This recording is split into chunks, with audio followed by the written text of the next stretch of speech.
On one side, pounding surf. On the other, looming mountains and rugged gorges. Building it pushed road and bridge engineers to new heights. Now, buckle up and enjoy the ride on the most spectacular roadway in America, the Pacific Coast Highway.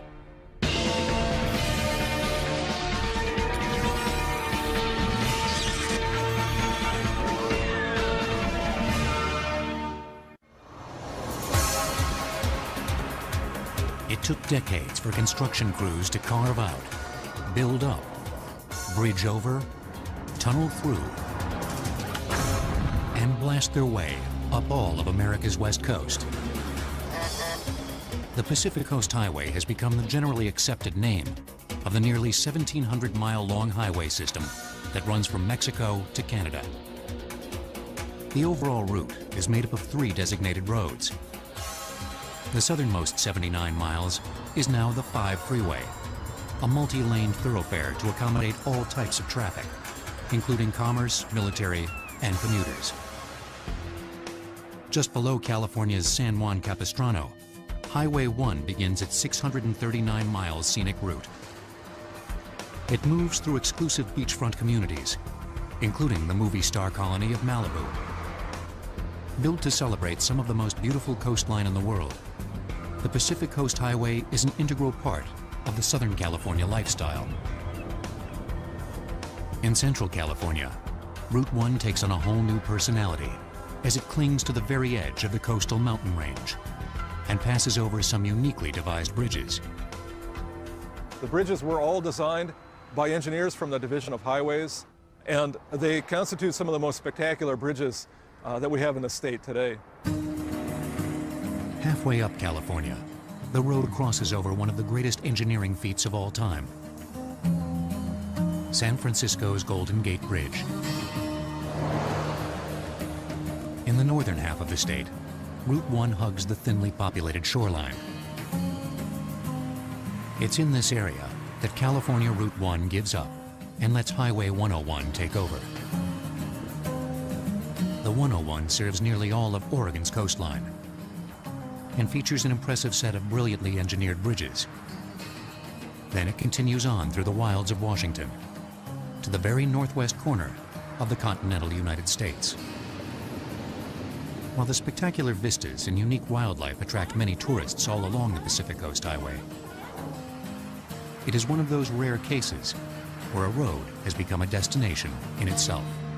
It's beautiful, but it's also a wonderful road as roads go.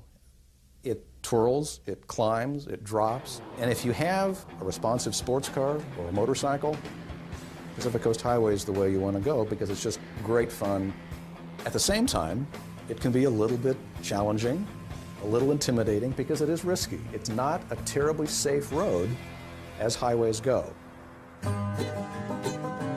It was over 100 years ago when surveyors first started planning California's highway system. But their initial goal was simply to link county seats to inland highways. It didn't make sense to put a road along the coast. Except for San Francisco and San Diego, nobody lived along the coast. It means by definition you're going to be going by cliffs. You're going to be in areas that are subjected to storms, where there's going to be flooding, where there's going to be a very corrosive environment of the salt water. From a practical standpoint, it's very difficult to justify something like this. It wasn't until a 1909 highway bond issue that a coast route first appeared on the list of roads to be funded. With Southern California's quickly growing population, developers saw the potential in its shoreline. Construction proceeded slowly at first because it had to rely mostly on muscles, not machines. At the time that construction began on Highway 1, it was really a transition period between human power and horsepower, literally horsepower, and the more modern mechanized age. So initially, a lot of this was done by handwork. It was pick and shovel work. By about the mid-1920s then, we begin to see the transition to more mechanized equipment. Steam shovels were very popular to carve and cut a roadway through this land. During this early work on the coast route, highway building was still a new and untested science of trial and error. Down near San Diego, a 4-inch thick layer of concrete was poured as a road surface. But it began to break up under the weight of the traffic. It had to be rebuilt, only this time, a grid of steel rebar was laid down first to reinforce the concrete. After a decade, Southern California's highway builders had acquired the experience and the technology needed to tackle a major impasse. Northwest of Los Angeles, a passage needed to be built between the mountains and the pounding surf from above Malibu to a steadfast promontory of solid rock called Point Mugu. The 10-mile section where the hard rock cliffs slam right into the sea had to be surveyed from motorboats. It was clearly going to be a big job and demanded the biggest equipment available. In order to build a highway through that stretch, the contractor had to bring in steam shovels on ocean barges, actually float them in on the ocean up to the coast and employ them in that area. In that 10 miles, massive amounts of dirt and solid rock were dug out of the sides of the mountains to create a shelf or bench for the road.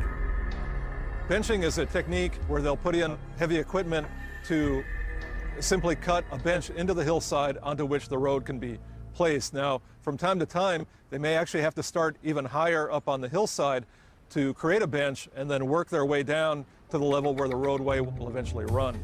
And benching was a construction technique that was developed by mining companies and later adapted by road construction contractors. When the shovels couldn't cut it, explosive charges of up to 80,000 pounds were used to reshape the mountains. The way that they did it was, first, surveyors would rappel down the cliffs and figure out the depth that they needed to go. And then the crews would drill holes in the rock of the cliffs, and then they would fill them up with dynamite. They'd blow up the cliff. And for much of the stretch, they actually built a temporary railroad to haul the debris out. It took 5 years to get this relatively short section passable. When Route 1 rounds Point Mugu, it soon merges with Highway 101. It was while working on the 101, about 100 miles north of Los Angeles, that California's Department of Highways added bridges to their responsibilities. They had to find a way to get the road across Arroyo Hondo Canyon and decided an arch bridge offered the best solution.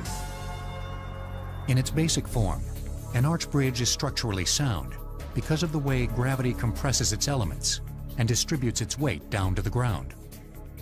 Theoretically, you can build an arch and it won't need any reinforcing steel, but the designers of the day knew there was going to be some kind of lateral movement on the structure due to earthquake, due to wind, and as a result of that, they put in reinforcement into the arch, and that reinforcement obviously ties into the columns as well. The state bridge engineers used the long-established method of erecting a wooden scaffolding, called a falsework, to act as a frame and support during construction. After the concrete is poured and is hardened, the falsework is removed to reveal the finished structure. It's an open spandrel concrete arch bridge, which is concrete arch with the sides cut out so that just the structure itself is visible. It makes for less material, a lighter bridge. It's an excellent example of that early construction. Now, that bridge stayed in operation well until the 1970s. At the time it was built, of course, automobiles were much smaller, narrower. The road deck, the portion of road that we actually travel on, was fairly narrow. It was just about 22 feet wide. So the bridge became obsolete. And I think some of its importance within the state highway establishment is suggested by the fact that when the 101 was rebuilt in that area, they saved that bridge. They bypassed it and kept it in place as a monument to the work of the department. By the time California's Highway Department finished the Arroyo Hondo Bridge in 1918, it had years of experience in building the Pacific Coast Highway. Those skills were about to be put to the ultimate test while building a road along the steepest coastline in the state, Big Sur. Some of the explosive powder used to blast the Pacific Coast Highway's path along Point Mugu was salvaged from hand grenades left over from World War I. The Pacific Coast Highway will return on Modern Marvels. Halfway between Los Angeles and San Francisco, the Pacific Coast Highway begins to hang right on the very edge of Central California's imposing coastal range. Building this section of road, highway crews were confronted with their biggest challenge. The dramatic cliffs and deep canyons around Big Sur are magnificent, but for engineers, they're a road-building nightmare. Along this stretch of road, as you drive from San Simeon north, this is an emerging coastline. Geologically speaking, you're driving along a very young geologic environment, and the mountains are rising out of the sea. And if you drive along and you're thinking about that, you're sort of watching geology in action. The expression of that is landslides and rock falls, and thinking about that, it's a very interesting place to drive along and certainly unique around the world. The new road was included in a 1919 California state highway bond issue. Most of the surveying had to be done on horseback or on foot. In 1921, road work began at the Piedras Blancas Lighthouse, just above San Simeon, and headed north. By the fall of 1922, work had reached some of the most rugged and dangerous landscapes. Digging into the unstable slopes often triggered huge landslides. There were times when steam shovels or caterpillars would be working that slides would occur that would engulf the machinery or equipment. I know there was one event that actually knocked a steam shovel about 500 feet down the cliff. The gentleman was able to ride that particular event out. He got out of the cab and walked away, and he went looking for employment in flatter land. The slow and treacherous work was costing more than originally estimated and resulted in a 3-year halt in construction. Then in 1927, with the decision to use prison labor, work started up again. The inmates' backbreaking efforts were rewarded with reduced sentences and/or pay of 35 cents a day. Skilled civilians handled the heavy equipment and the huge quantities of dynamite. 13 million cubic yards of earth were blown away to make an acceptable route for the road. The area between San Simeon and Monterey Bay is riddled with gorges and rivers. Engineers needed to design several bridges to traverse these. But that was just the beginning. The logistics of getting the materials on site, the unstable ground, and the unpredictable weather presented challenges to the builders, especially at an area known as Big Creek. In 1937, there was a large storm here on the coast. You can see how windy it is today. Well, this is minor compared to what happened in 1937. They had 70-mile-an-hour winds that actually blew down the wooden false work that was built to construct the bridge. After the false work was rebuilt and construction completed, the Big Creek Bridge was 597 feet long and comprised of 2 main arch spans of 177.5 feet long and 2 tied half arches of 81 feet.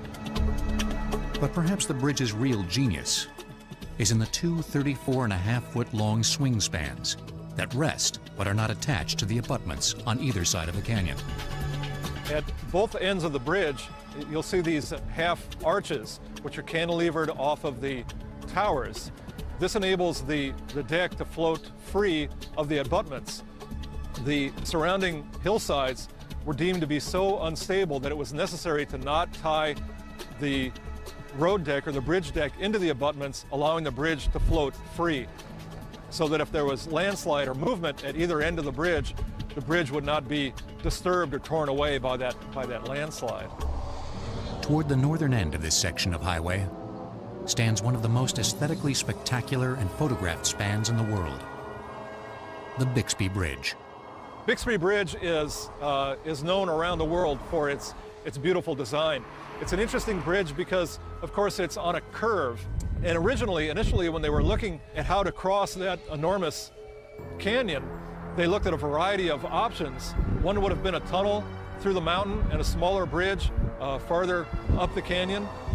But they picked that location simply because it is spectacular. The 150-foot-high towers were built first, followed by the abutments and the approach slabs to the towers. Then the false work was erected, and the arches were cast. the Bixby's designers decided that an arch design would complement the contours of the canyon, and that concrete would more pleasingly blend with the scenery. From a practical standpoint, concrete was also less expensive and more resistant to the coastal conditions than steel. At 320 feet, the central concrete arch span was the longest in California. But the Bixby Bridge was designed with such precision that even though its long and slender arch might seem delicate, the way it distributes the load of its own weight and that of the traffic traveling across it gives it great strength. The vertical load path of the bridge will go from the T-beam deck into each of the columns, and then from the columns into the arch. The arch will then take that load and distribute it to the two towers on either side of the bridge. That's the beauty of an arch. You can actually have supports for the structure that are located high up off the creek in case of a tsunami event or some kind of wave action that forces water to cause erosion of the structure. The Bixby Bridge was completed in 1932 at a cost of just over $200,000. This beautiful blending of technology and nature helped the San Simeon to Carmel portion of Route 1 to be proclaimed California's first scenic highway. It's a distinction that must sound deceptively serene to those that toil to keep this very problematic road open. This section of road along here, along Big Sur, has been mapped with over 1,000 landslides of various ages and in various stages of instability. So our road crosses all of these slides, or goes underneath many of them, or rides above many of these slides. The crumbling cliffs have blocked the road several times over the years, but earlier solutions, such as cutting back the slopes or building massive retaining walls, have now become unacceptable in a place famous for its natural beauty. Recently, the California Department of Transportation began testing less intrusive, flexible wire mesh netting developed in Europe. We put the netting up, we rolled rocks into it to see how much energy the nets could absorb. For example, if we rolled down a 2,000-pound rock, 1 ton, traveling at 40 or 50 miles an hour, these barriers were protecting it without any damage to the barrier, hitting the net with 70, 80, 90 foot-tons of impact energy. That kind of energy, if it hit a car, would push the car off the cliff. The netting has been installed in various places along the highway and has also been used to neutralize an entire cliff, called rain rocks, for doing just that onto the highway below. And the way the contractors did it is they came in, put anchors along the brow, and then with helicopters flew in the nets and laid them on the slope. And then people would rappel down and fasten things up so that it knit it all together, if you will. Covering the cliff with this netting has helped keep this world-famous stretch of highway open and safe for all those who come to enjoy its scenic wonders. But just up the road, even this breakthrough technology isn't enough to tame a disaster-prone spot called the Devil's Slide. In the year 2000, a seismic retrofit was completed on the Bixby Bridge to make it more earthquake safe. The retrofit's cost of $5.2 million was 26 times greater than the bridge's original construction cost in 1932. Pacific Coast Highway will return on Modern Marvels. After the wild ride through the twists and turns along Central California's coastal mountain range, Route 1 circumvents the tranquil beauty of Monterey Bay. But it's only a brief respite before the road is again wedged precariously between the sea and unstable mountains. Just south of the outskirts of San Francisco is one of the most troublesome spots along the entire Pacific Coast Highway system. It is aptly named the Devil's Slide. Before there was a road, the ill-fated Ocean Shore Railroad traversed it. They started in 1905, and of course then in April of 1906, the great earthquake threw a wrench into that plan, and it actually did pitch some of the rails off the mountain and into the ocean. They began to rebuild shortly thereafter, but the very loose and deteriorated nature of the rock in that area, It's constantly sliding and shifting. Several landslides later, the Devil's Slide drove the railroad into bankruptcy. In 1914, a local road replaced the rails, and in 1933, the State Highway Department took over the road and made it part of the coast route. Landslides have damaged the road many times, and highway crews keep patching it back together. They've tried adding complex drainage systems and netting, but now it's clear that the only real lasting solution would be to reroute the highway inland and avoid the Devil's Slide altogether. In a way, just as Devil's Slide represents one of the great failures of the Coast Highway, not far north of there is certainly one of the great achievements and one of the most spectacular spots on the road to this day, where the 1 and the 101 meet just at the north end of San Francisco and go across the Golden Gate Bridge, one of the most recognizable landmarks anywhere. The Golden Gate Bridge was constructed between January 1933 and November of 1936. It was a monumental undertaking that cost $33 million and the lives of 11 workers. At a total length of 8,981 feet, it is one of the longest single-span bridges ever built. It's a suspension bridge in design, which means that the central span is held in position by the vertical cables that are attached to the 2 main cables slung high across the bridge. They transmit the weight of the deck and the live load to the towers and anchorages at both ends of the bridge. The designers of the Golden Gate Bridge managed to infuse the structure with such a sense of elegance that it almost masks how massive it really is. The 2 756-foot-high towers were the tallest in the world when constructed. The diameters of the main cables are just over 3 feet. The weight of all the cables and their accessories is in excess of 24,000 tons.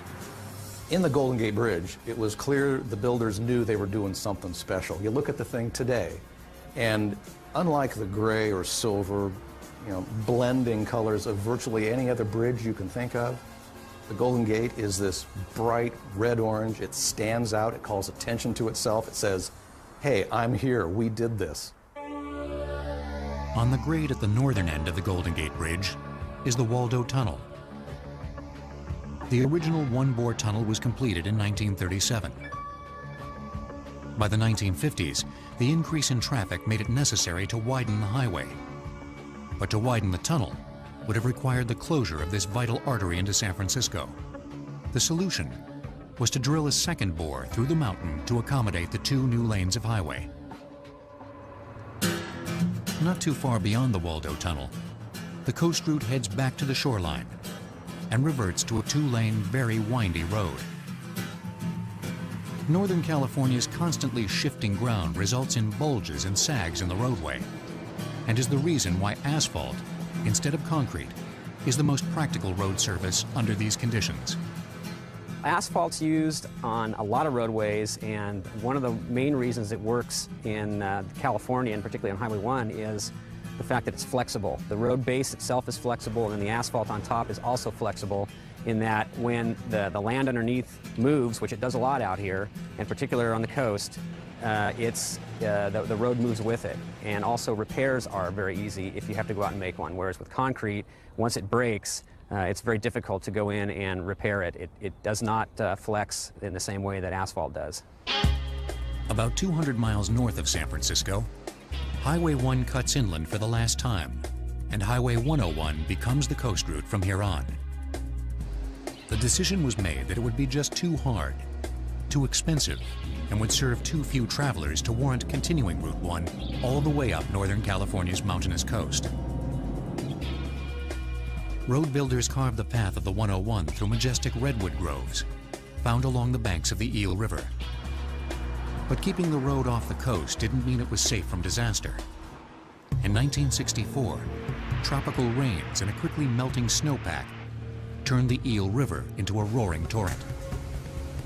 They called it the Killer Eel in '64. There was just logs and houses and debris coming down the river, and that lodged in some of the bridges, in the piers, and in the truss work of the bridges, and that's why some of the bridges failed.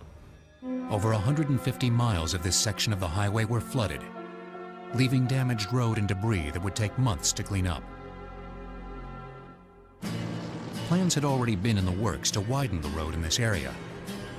But instead of using the old route right along the river, engineers rebuilt the road above the high water mark of the 1964 flood.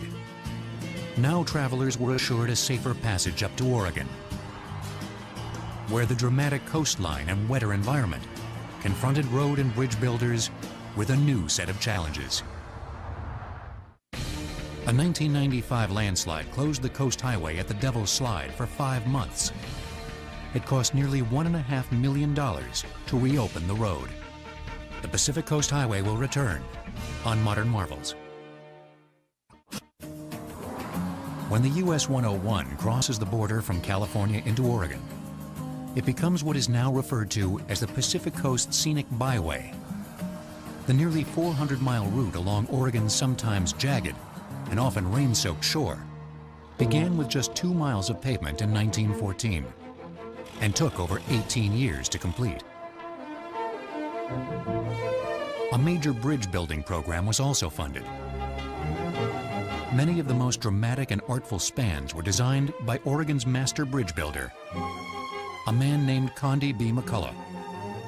C.B. McCullough came to Oregon in 1916 as a professor at what is today Oregon State University in Corvallis. As luck would have it, Oregon needed to build highways and, as part of that, bridges right after World War I. And McCullough became the state bridge engineer in 1919. McCullough believed that bridges could be built both economically and aesthetically. 14 of the bridges along the Coast Highway are his designs. They range from small and practical to impressive structures of steel and concrete that leap for thousands of feet across Oregon's bays. He really had a blank canvas here in Oregon for bridges, and he was able to tap all of his talents in creating a wonderful collection for the state of Oregon. The Rogue River Bridge, built in 1931, is made up of 7 230-foot arch spans and 18 concrete approach spans. Its total length is nearly 1,900 feet. McCullough made it the first structure in the United States to use an innovative pre-compression technique developed by French engineer Eugène Freycinet that compensates for natural settling that occurs in arch bridges. Normally when an arch bridge is constructed, it's like that, and when you take the false work underneath it, it tends to just lower itself a little bit. On this bridge, McCullough designed the pieces in 2 separate parts, used 6 100-ton hydraulic jacks to jack it apart, put a closure pour in there so that the bridge was preloaded, and then he removed the false work.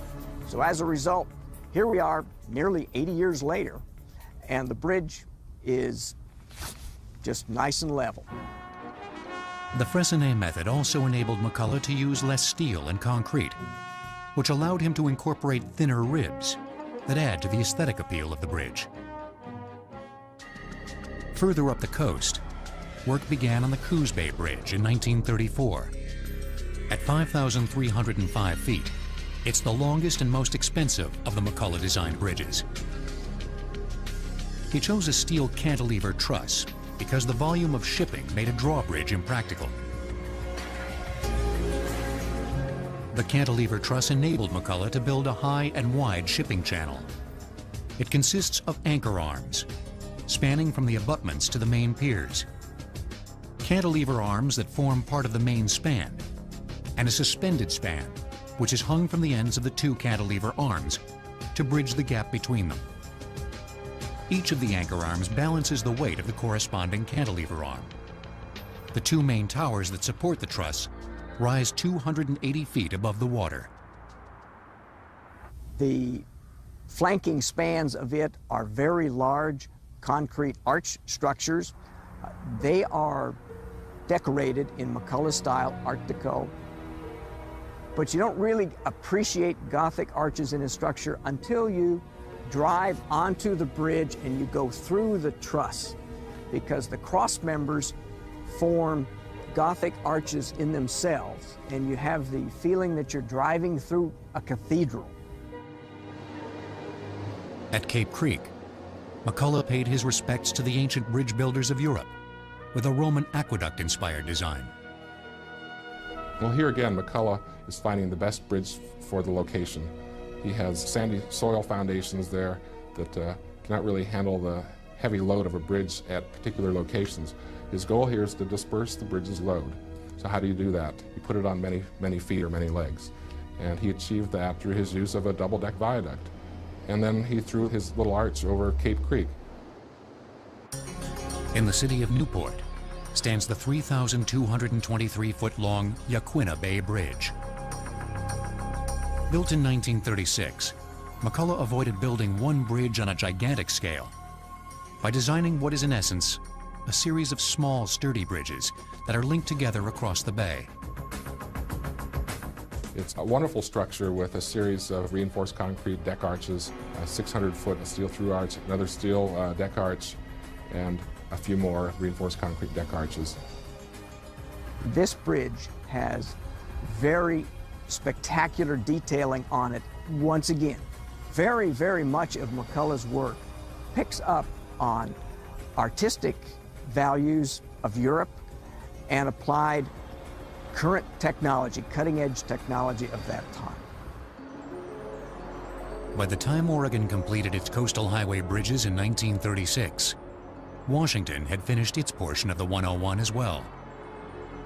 But for another 29 years, there remained a 4-mile-wide gap in the road between Oregon and Washington, the mouth of the Columbia River. As traffic increased from the 1930s through the 1950s, the number of ferries used to get vehicles across the Columbia rose from 1 to 4. And the 4 ferries was about all the docks could handle. In the summertime, they ran just as fast as they could back and forth from early in the morning till 10 o'clock at night, but the traffic was just more than they could handle. In 1962, construction of a bridge finally began. Critics who fought funding the project had called it a bridge to nowhere, a name that didn't sit well with the people of Washington. The need for a tall and wide main shipping channel made a steel truss the most practical choice, just as it had been at Coos Bay. Here again, the weight of the long central suspension span in the middle of the bridge is counterbalanced by the flanking spans on the other sides of the main piers. The main shipping span is 1,232 feet, and it's 200 feet above the water, which was high enough that would have allowed the largest naval vessel to have passed under the structure at high tide. After passing through the steel truss on the Oregon side of the bridge, the next 10,000 feet of roadway runs at just 25 feet above sea level. Then it climbs again to 49 feet of clearance for the northern shipping channel.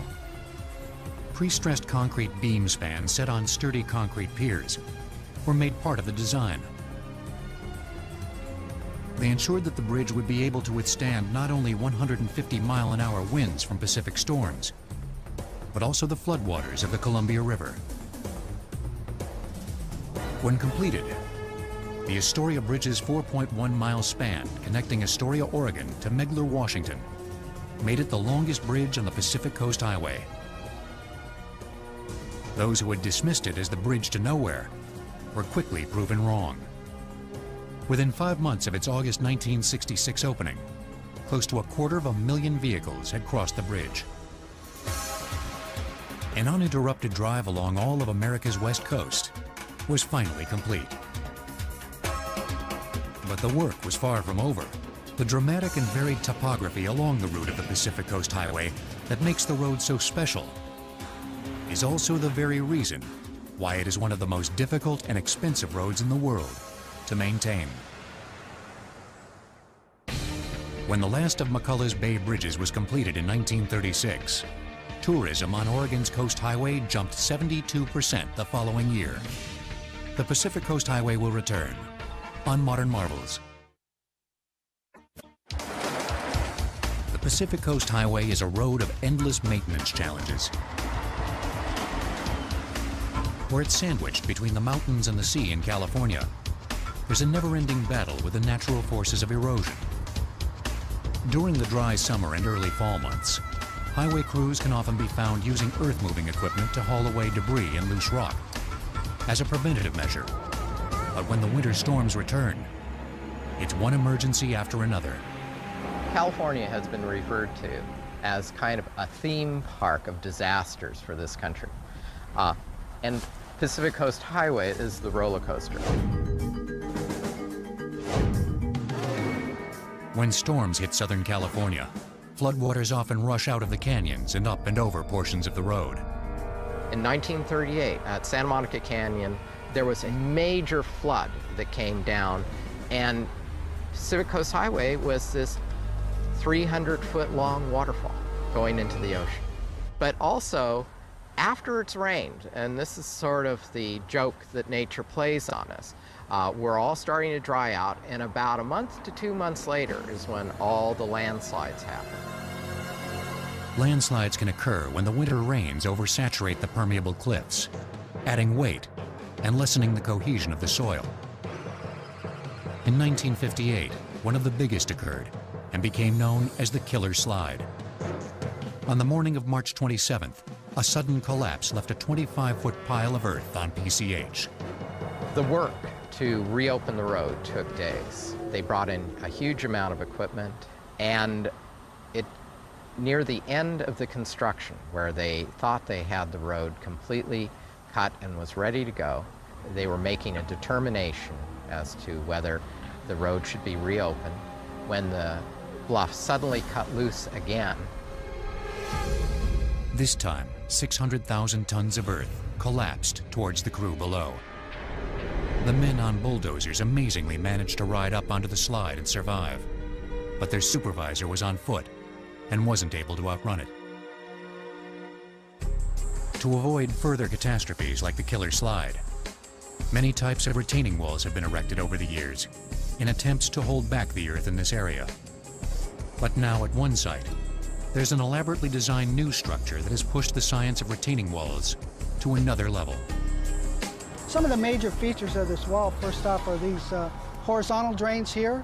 These are slotted PVC pipes that go back about 250 feet into the slope, and they collect water along their length and bring it out to the front here where it drains away. As you can see, this one is working pretty well right now.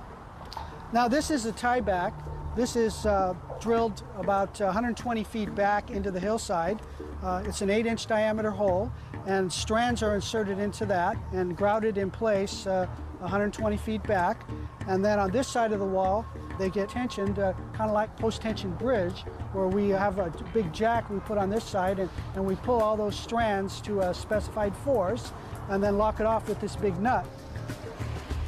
Each tieback is designed to withstand about 300 to 350,000 pounds of pressure. So as you can tell, we have a number of these tiebacks here, which should alleviate the pressure that the mountain is exerting on itself. Aside from disaster repair and prevention, one of the biggest maintenance issues facing the entire highway and its bridges is simply age. A half a century after it was built, one of Condy B. McCullough's beloved Oregon bridges was deemed beyond repair. The old Elsie Bay Bridge, like many of the other bridges along the Oregon Coast Highway, are in a very severe climate. They're close to the ocean. This, in the end, caused the bridge to fail. And salt water got into the concrete, seeped into the concrete, attacked the reinforcing bar, and undermined the bridge. In 1992, the magnificent multiple-arched Elsie Bay Bridge was blown up.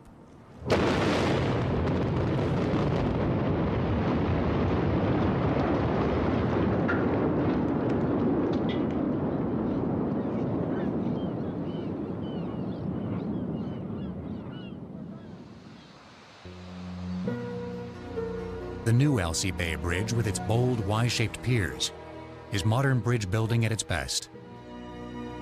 But out of deference to McCullough's historic design, it also features an impressive steel arch. Another of McCullough's beloved bridges, the Rogue River Bridge, was also showing its age.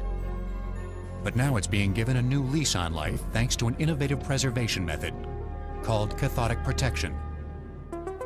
This scientific breakthrough uses an electric current to drive the negative ions that cause corrosion to an applied zinc coating instead of the steel rebar embedded in the concrete.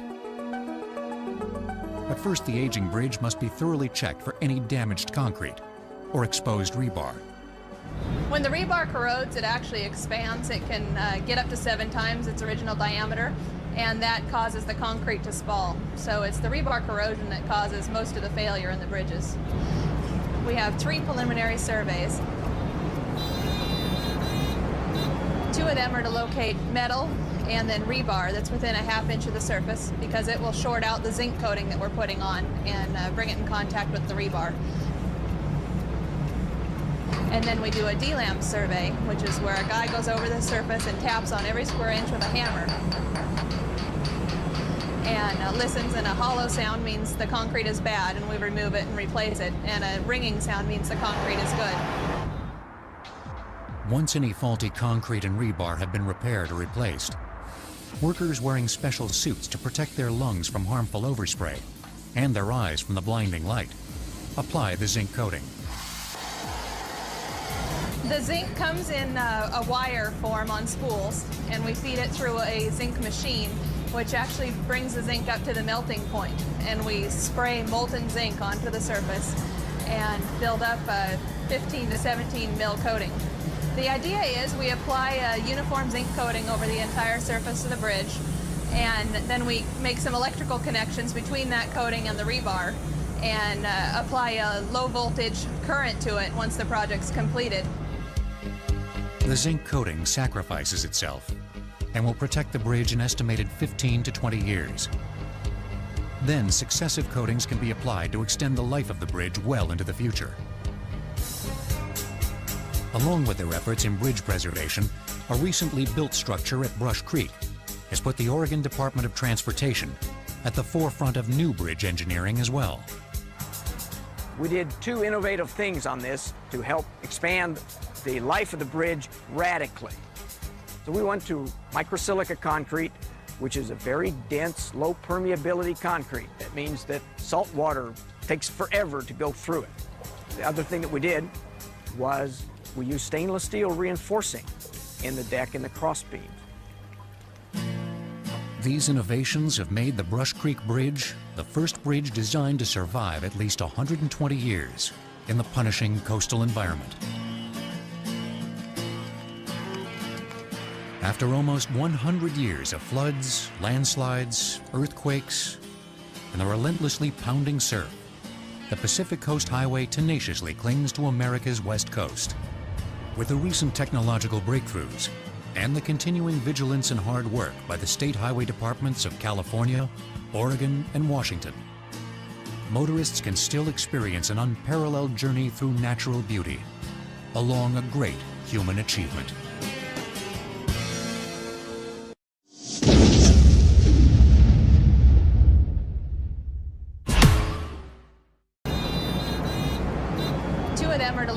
Metal and then rebar that's within a ½ inch of the surface, because it will short out the zinc coating that we're putting on and bring it in contact with the rebar. And then we do a DLAM survey, which is where a guy goes over the surface and taps on every square inch with a hammer. And listens, and a hollow sound means the concrete is bad and we remove it and replace it. And a ringing sound means the concrete is good. Once any faulty concrete and rebar have been repaired or replaced, workers wearing special suits to protect their lungs from harmful overspray and their eyes from the blinding light apply the zinc coating. The zinc comes in a wire form on spools, and we feed it through a zinc machine, which actually brings the zinc up to the melting point, and we spray molten zinc onto the surface and build up a 15 to 17 mil coating. The idea is we apply a uniform zinc coating over the entire surface of the bridge, and then we make some electrical connections between that coating and the rebar and apply a low voltage current to it once the project's completed. The zinc coating sacrifices itself and will protect the bridge an estimated 15 to 20 years. Then successive coatings can be applied to extend the life of the bridge well into the future. Along with their efforts in bridge preservation, a recently built structure at Brush Creek has put the Oregon Department of Transportation at the forefront of new bridge engineering as well. We did two innovative things on this to help expand the life of the bridge radically. So we went to microsilica concrete, which is a very dense, low permeability concrete. That means that salt water takes forever to go through it. The other thing that we did was we used stainless steel reinforcing in the deck and the cross beams. These innovations have made the Brush Creek Bridge the first bridge designed to survive at least 120 years in the punishing coastal environment. After almost 100 years of floods, landslides, earthquakes, and the relentlessly pounding surf, the Pacific Coast Highway tenaciously clings to America's west coast.